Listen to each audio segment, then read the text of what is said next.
Hi, this week's Torah portion is probably among the most famous stories that occurs in the Torah. And that's the story of Balak and Bilam, where Balak hired Bilam to come and curse our nation, the Jews. And there's some incredible parts of the story with the donkey speaking back to Bilam, the Malach, the angel of Hashem, of God, coming to try and get Bilam to not carry out with going to curse the nation of the Jews. It's an incredible story. And a few questions I saw brought down.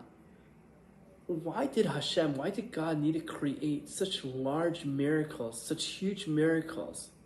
Why couldn't he just make smaller miracles? For example, he could have let Bilam just get sick and been sick for an entire year, and he would never have been able to curse the Jews. Why did he need to create this huge miracle of Bilam going, and all of a sudden he starts hitting the donkey, and the donkey talks back to him? Another huge miracle that occurred, if you look in Psalms, Tehillim, it says that there's not a day, it's hard to understand what this means, but there's not a day that God, Hashem, does not have a moment of kas, of anger. Again, it's hard to understand what that means. But Bilam, at a point in time, complained to Balak, and he said, I know the exact moment each day that God gets upset, is in kas, is angry, and it hasn't happened in the past few days. He hasn't once gotten upset. So the question is why such a big miracle? Why did Hashem, God, need to almost recreate the world, that the world could still function even without this moment of kas? Why this huge miracle? Just make it that Bilam was fast asleep during that moment, and then he would miss it. Why the miracles on such a huge level? I want to say over something incredible that I heard from a big man who's in chinuch, in child education, Jewish children's education today. And I asked him, what's the most important thing a teacher, a Rabbi, a rabbi needs to teach their student?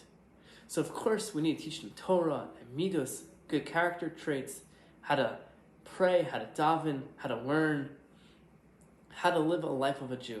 But what's more fundamental than the actual actions of being a Jew? And this person told me, we need to teach our children that Hashem, God, cares about you.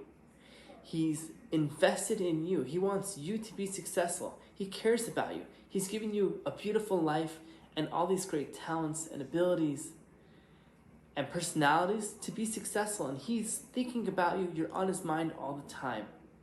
When Hashem did these huge miracles for the Jewish nation, it was Hashem trying to convey to us this message. I care about you. I want you to see to what great lengths I will go in order to save you. I could do these small things, small and insignificant miracles, but Hashem said, I want to do it on a much higher level.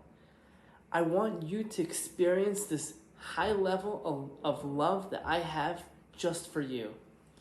And this is a lesson that we need to live with every day of our lives. Many times we feel that we're not being successful. We feel nobody loves us. We feel we're not connected with anybody. We've moved somewhere new. We don't know anybody. It's hard.